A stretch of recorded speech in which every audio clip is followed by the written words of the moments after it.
تقدیر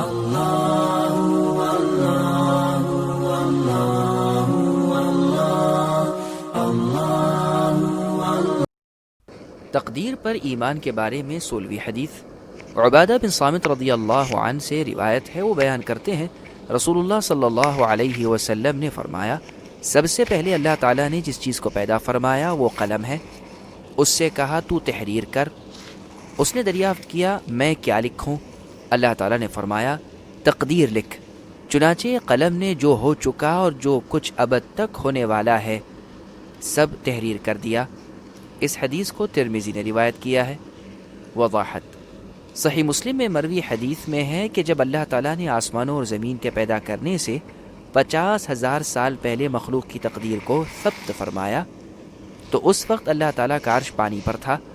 معلوم ہوا کہ قلم پیدا کرنے سے پہلے عرش کو پیدا کیا، اور ایک روایت میں ہے کہ پانی ہوا پر تھا تو پانی سے پہلے ہوا کو پیدا فرمایا.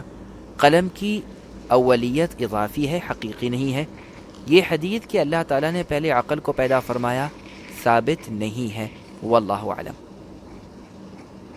تقدیر پر ایمان کے بارے میں 17ویں حدیث مسلم ابن یسار رضی اللہ عنہ سے روایت ہے. وہ بیان کرتے ہیں کہ عمر بن الخطاب رضی اللہ عنہ سے اس آیت کے بارے میں دریافت کیا گیا جس کا ترجمہ ہے جب آپ کے پروردگار نے آدم علیہ السلام کے بیٹوں کی پشت سے ان کی اولاد کو نکالا. عمر رضی اللہ عنہ نے فرمایا میں نے رسول اللہ صلی اللہ علیہ وسلم سے سنا ہے آپ سے اس آیت کے بارے میں دریافت کیا گیا. آپ نے فرمایا بے شک اللہ تعالیٰ نے آدم علیہ السلام کو پیدا کیا، پھر ان کی پیٹھ پر اپنا دایاں ہاتھ پھیرا، اس سے اولاد کو نکالا اور فرمایا میں نے ان کو جنت کے لیے پیدا فرمایا ہے، یہ لوگ جنتیوں کے اعمال کریں گے. پھر ان کی پیٹھ پر ہاتھ پھیرا، اس سے اولاد کو نکالا اور فرمایا میں نے ان کو دوزخ کے لیے پیدا فرمایا ہے اور یہ دوزخیوں والے اعمال کریں گے. ایک شخص نے دریافت کیا اے اللہ کے رسول صلی اللہ علیہ وسلم پھر عمل کا کیا فائدہ ہے؟ آپ نے فرمایا جب اللہ تعالیٰ کسی شخص کو جنت کے لیے پیدا فرماتے ہیں تو اس سے جنت والوں جیسے کام کرواتے ہیں یہاں تک کہ وہ جنت والوں کے اعمال پر فوت ہوتا ہے تو اللہ تعالیٰ اس کو ان اعمال کی وجہ سے جنت میں داخل فرماتے ہیں، اور جب کسی شخص کو دوزخ کے لیے پیدا فرماتے ہیں تو اس سے دوزخیوں والے کام کرواتے ہیں یہاں تک کہ وہ دوزخیوں والے عمل پر فوت ہوتا ہے تو اللہ تعالیٰ اس کو دوزخیوں والے عمل کی وجہ سے دوزخ میں داخل فرما دیتے ہیں. اس حدیث کو امام مالک نے موطا میں، امام ترمذی اور ابو داؤد نے سنن میں روایت کیا ہے. وضاحت یہ حدیث منقطع ہے اس لیے کہ مسلم ابن یسار نے عمر رضی اللہ عنہ سے نہیں سنا ہے، لیکن معنی کے لحاظ سے یہ حدیث حسن درجے کی ہے.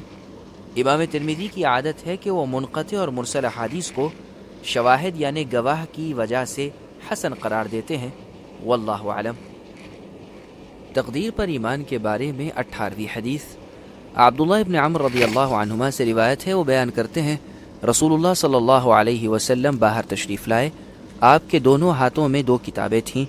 آپ نے استفسار فرمایا کیا تم جانتے ہو کہ یہ دونوں کتابیں کیا ہیں؟ ہم نے عرض کیا نہیں اے اللہ کے رسول، البتہ اگر آپ ہمیں مطلع کریں. آپ نے اس کتاب کے بارے میں فرمایا جو آپ کے دائیں ہاتھ میں تھی کہ یہ کتاب رب العالمین کی جانب سے ہے، اس میں جنتیوں، ان کے آبا اور ان کے قبیلوں کے نام ہیں، بعد از آخر میں ان کا میزان درج کیا گیا ہے، اب کبھی ان میں زیادتی یا کمی نہیں ہوگی. بعد از آپ نے اس کتاب کے بارے میں فرمایا جو آپ کے بائیں ہاتھ میں تھی کہ یہ کتاب رب العالمین کی طرف سے ہے، اس میں دوزخیوں، ان کے آبا اور ان کے قبائل کے نام ہیں، پھر آخر میں میزان لگایا گیا ہے، کبھی ان میں زیادتی اور کمی نہیں ہوگی. آپ کے صحابہ رضی اللہ عنہم نے عرض کیا اے اللہ کے رسول صلی اللہ علیہ وسلم تو پھر عمل کا کیا فائدہ ہے جبکہ اس سے فراغت ہو چکی ہے؟ آپ نے فرمایا استقامت اختیار کرو اور سیدھی راہ پر چلو، اس لیے کہ جنتیوں کا خاتمہ جنت والوں کے اعمال کے ساتھ ہوتا ہے اگرچہ پہلے وہ کیسے اعمال بھی کرتے رہے ہوں، اور دوزخیوں کا خاتمہ دوزخ والوں کے اعمال کے ساتھ ہوتا ہے اگرچہ پہلے وہ کیسے ہی اعمال کرتے رہے ہوں. بعد از آپ نے دونوں ہاتھوں کو ہلایا اور دونوں کتابوں کو پھینک دیا اور فرمایا تمہارے پروردگار بندوں سے فارغ ہو چکے ہیں، لوگوں کی ایک جماعت جنت میں ہے اور ایک جماعت دوزخ میں ہے۔ اس حدیث کو امام